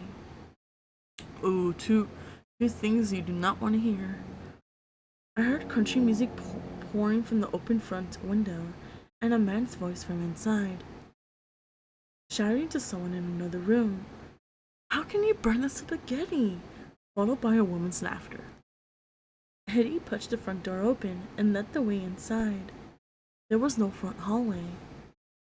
A fat brown armchair had a stack of magazines on a square table beside it. A matching brown couch faced a flat-screen TV, a soccer match on the screen. The mantel over the narrow fireplace was lined with family snapshots. Eddie's stepfather had a phone to his ear and was pacing back and forth in front of the fireplace. He nodded hello, but he kept talking. He was a tall, nice-looking man with a head of thick salt and pepper hair, brushed straight back, tanned cheeks, and round blue-gray eyes. He had a black and white shady side police t-shirt pulled down over ragged denim cut-off shorts. My hearing is a month away, he said on the phone. Can you believe what they're doing to me? Another month I've got to live like this? He kept gesturing with his free hand, as if the person on the other end was here in the room. Shaking his head, Eddie guided me to the kitchen. It was bright, with white cabinets and a long one counter. Eddie's mom turned from the stove where she was boiling a big pot of spaghetti. Emmy? Nice to meet you. Oh my god, wait, is this her first time meeting the parents? It's so nerve-wracking meeting your significant other's parents. I've only done it once. Yeah, I've only done it once. It was nerve-wracking. I tried my best to be good. If I'm ever in a relationship, I'll try my best to charm them. I'm like, hi, my name's Apolla. I hope you love me.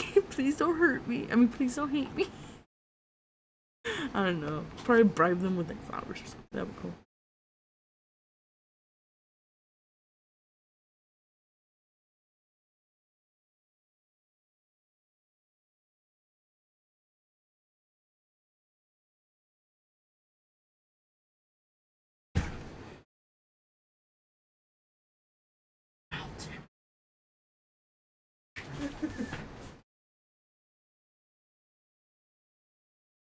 Shaking his head. Oh, wait.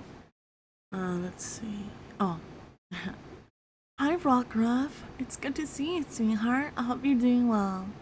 If I get a GF, what? I'm gonna be a keeper. Gonna hit them with, wow, I didn't know you had a sister. Hey, yo, that Riz. Yes, I can do that because I don't think it will work in my favor, but I will do something similar. I feel like meeting the parents would not be hard for me. I don't think so either. It's more like nerve-wracking because if they're like a family-oriented person, which I'm pretty sure they are, if they're, if you're meeting their parents, I don't know. I think to me it's nerve-wracking. Oh my god, meeting the listen, Papa Eclipse, my Papa Eclipse. He's a man of short words. I've never really talked about my dad. Only reason why is because oh, I'm so sorry, Jesus. I turned off the sound alerts. I apologize. But I am a bottom. You could redeem something else if you'd like. And thank you so much for the hydrate. My dad though, he's obviously the opposite like my mom. My dad actually doesn't know. Oh, he knows a little bit, but he actually doesn't know that I'm a VTuber. Doesn't actually know I'm streaming at all too. Thank you for the stretch. Hi, Flame Wing. It's good to see you, sweetheart. I hope you enjoy your stay. These more fun. Yeah, I'm a very family-oriented person. Yeah, I am.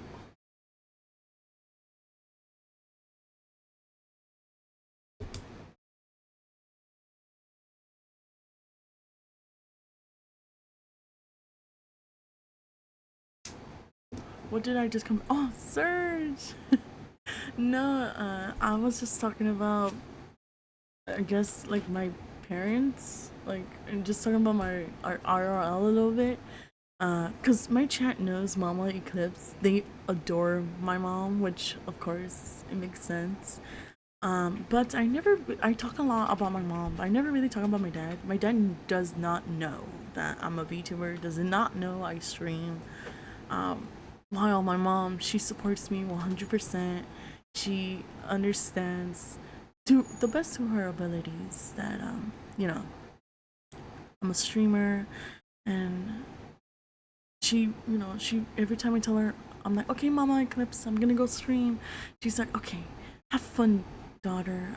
Please don't overexert yourself and tell your lovely community I said hi. So Mama Eclipse always says hi to you guys. I hope you know that. Oh, Surge. Um, listen, I didn't. You, um, Surge. Listen. I just want to say, since you're, you know, kind of new to the community, to my community, um, I'm I'm a bottom. Everyone knows this. It's not really a secret I hide. It's more like, and that's Artemis, by the way. I don't mind being called a bottom because it's facts. Like it's fucking real. Like I am a bottom. I'm pretty sure. I like being taken care of though. Like there's nothing wrong with that. Like going on a tangent again. Do forgive me if people want to hear the story, but listen, being a bottom is nothing wrong. No, it's nothing wrong to be a bottom. I love being a bottom. I like to be taken care of. Like, is it wrong that I want to be treasured? I don't think so. Um, yeah. I hope I hope you don't block me. He blocks me. He's like, yeah, no, Apollo's too fucking weird. I don't blame you, Serge. I'm a bottom, and I'm very fucking proud of it. Um, if I tell you who my number one husbando is, Serge, you will understand 100% with no doubt who my number one husbando is. I won't tell you because it's kind of embarrassing and I won't say shit. My chat knows who I'm talking about, but I will not say it is. Artemis? Yeah, sure. Yeah, I mean, yeah. But yeah.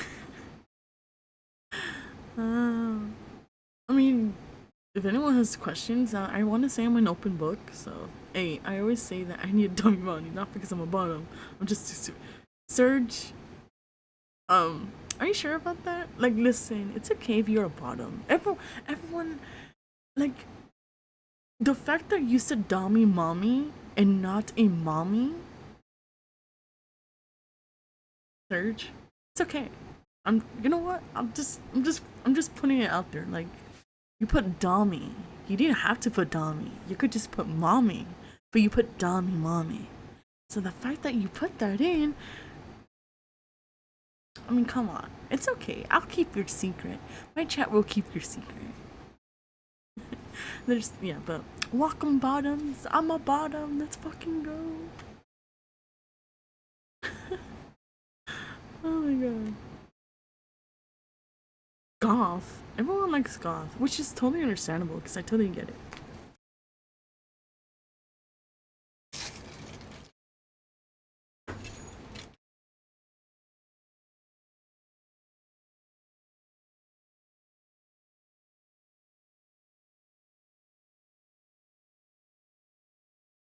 What did I forget to mention?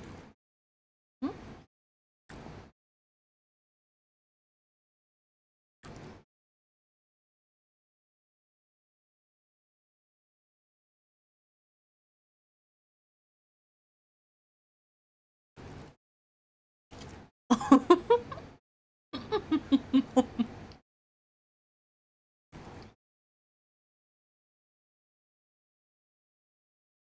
Listen.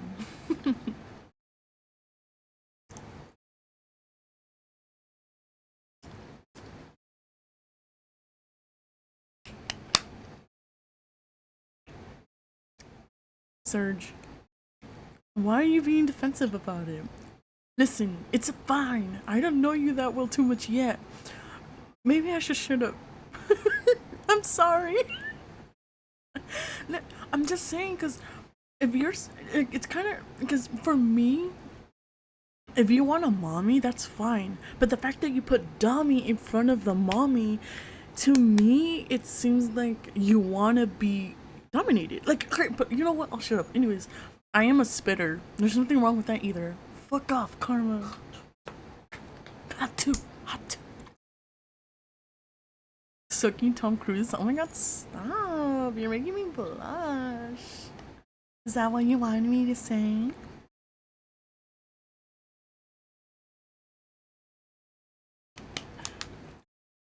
Listen, it's not what you think. When chat tells me spitter, it's not what you think. And if you think that way, you're the problem, not me. I am very innocent. Fucking looks at my Twitter. So yeah, I'm very innocent. Oh, guys, please don't embarrass me. Serge is here, you guys. Please don't embarrass me in front of him. Because he's cool, you know? I'm trying to be part of the cool kids club, you know?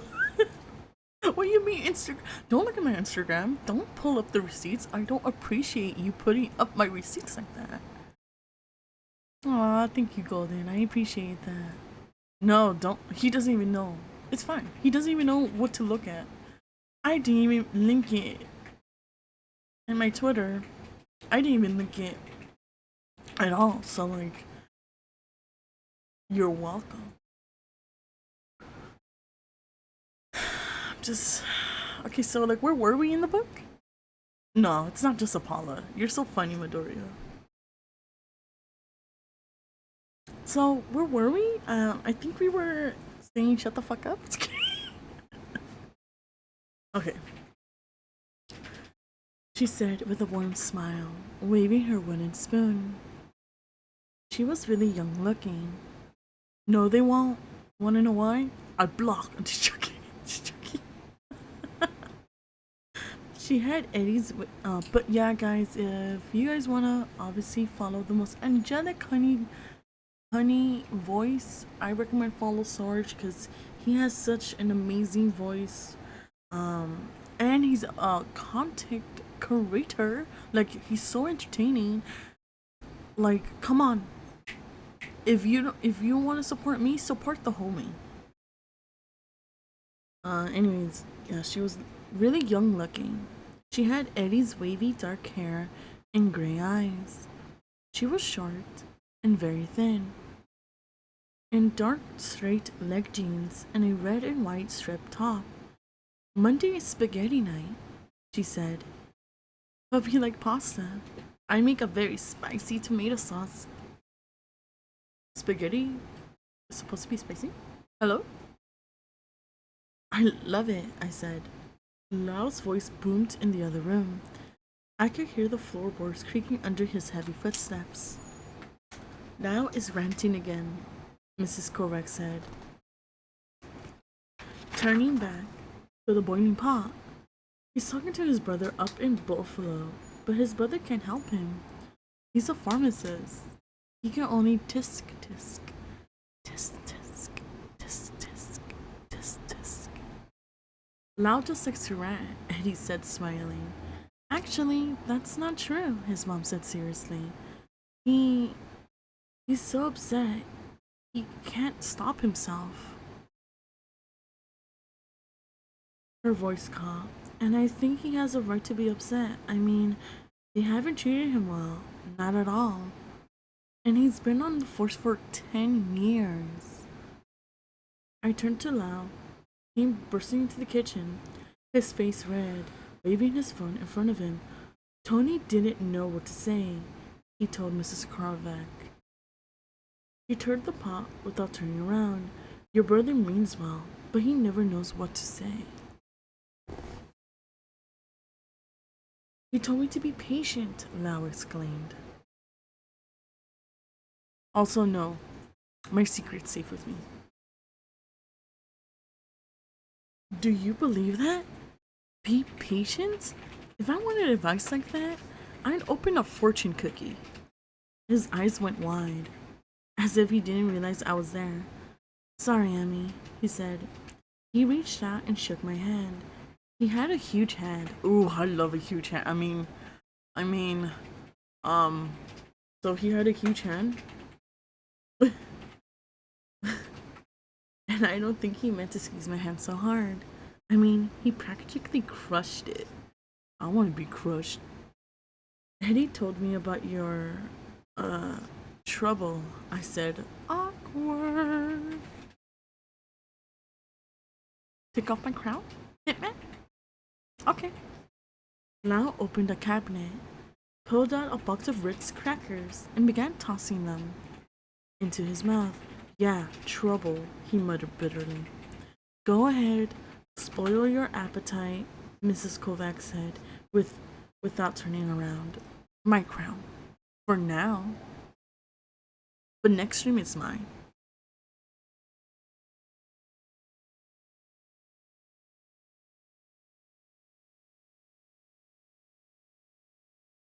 When is the last time I spoiled my appetite? Lau shot back. Like, never? We have pasta every morning, Monday, Eddie chimed in. And Lau makes the meatballs. They're awesome. It's the only thing he knows how to make. It's an old Polish recipe, Lau said with a mouthful of crackers. My grandmother taught it to me. You'd laugh if I told you the secret ingredient. What's the secret ingredient? I said. Salt and pepper. I laughed. Eddie laughed too. I think he was trying to lift the mood. Maybe get his stepfather to stop ranting and being angry for a few minutes. Lau studied me. You're family Polish too? I shook my head.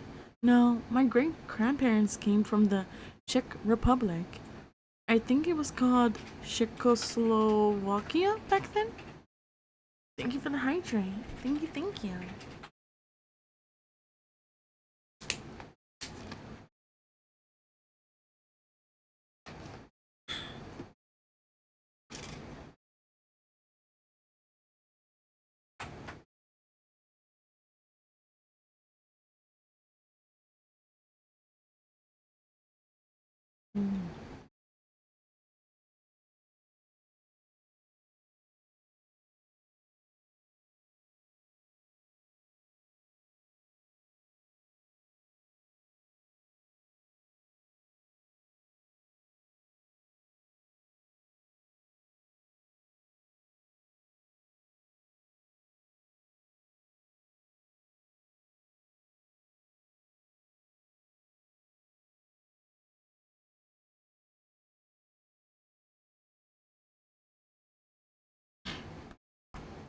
Sorry, I was eating my burrito. I'm hungry. Alright, let's go.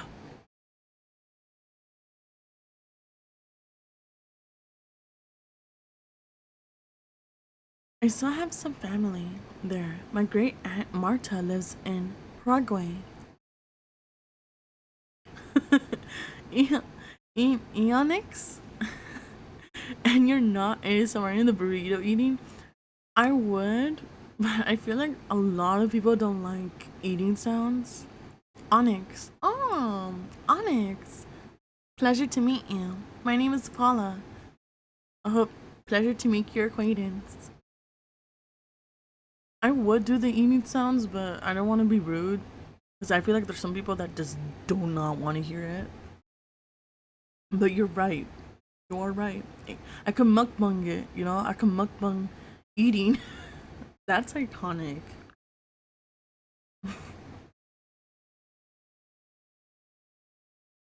I suddenly pictured the black wolf with the blue eyes. I guess it was because I mentioned Aunt Marta. I felt a tremor of fright, but I forced that image of the wolf from my mind. Lau shoved the box of crackers back in the cabinet. He returned to Eddie. No offense, I don't want to embarrass you in front of your friend here, but you'd better take a shower before dinner. You stink, fella. I know, Eddie said, blushing. What were you doing? Rubbing dead dogs on your clothes? Rolling around on top of them?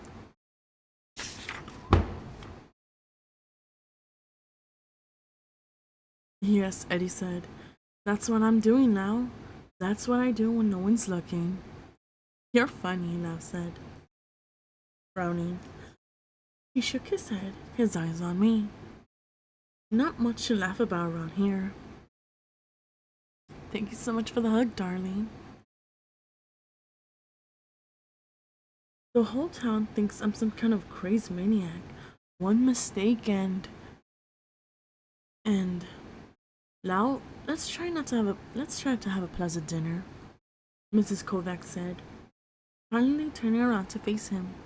I know you're in pain, dear, but the funny thing is, Lau said, ignoring her. The funny thing is, they really need me right now. They're getting nowhere with the robbery investigation. I mean, nowhere.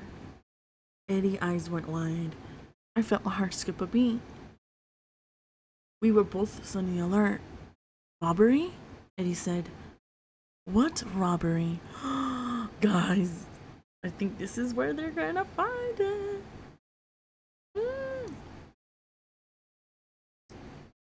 However, when I'm leaving you with the cliffhanger, I unfortunately have to end it here. But before I let you guys go, because the plot does thicken, and hopefully the I could read it again, maybe on Saturday. I don't know, but I will be streaming tomorrow. I know that for sure. Gonna see who's doing ASMR. Oh my god. Let's see. Who is doing ASMR?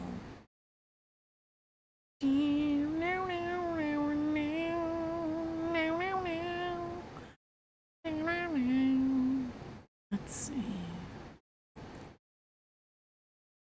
Here I will. It's very interesting, this ASMR category. I'm not gonna lie. Why is it always sussy? I'm trying to have a wholesome stream, you guys. No, it's okay. Thank you. Let's raid this one. I guess the Caldonia.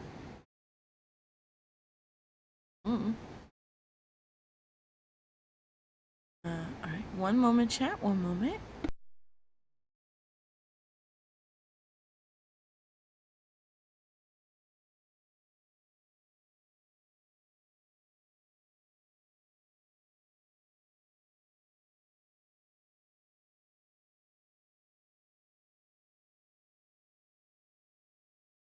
Alright, guys. With that, we are going to raid a lovely VTuber who's also doing ASMR, called Caldonia. Hopefully I said her name right, but she has a beautiful model. Thank you guys for tuning in. I'll definitely continue with the book sometime, maybe this week again or next week. And I'm so sorry I left you guys in a cliffhanger. But rest assured, Apolla will continue reading this lovely book and we will see who the true werewolf is. Until then, good night, sweet dreams. Don't let the bed bugs bite. Mwah.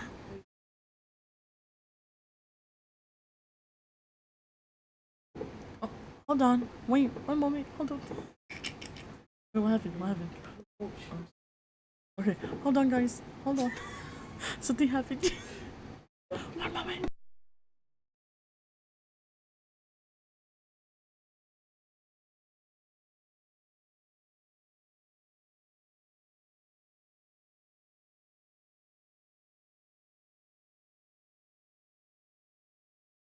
We love the scuff, don't we?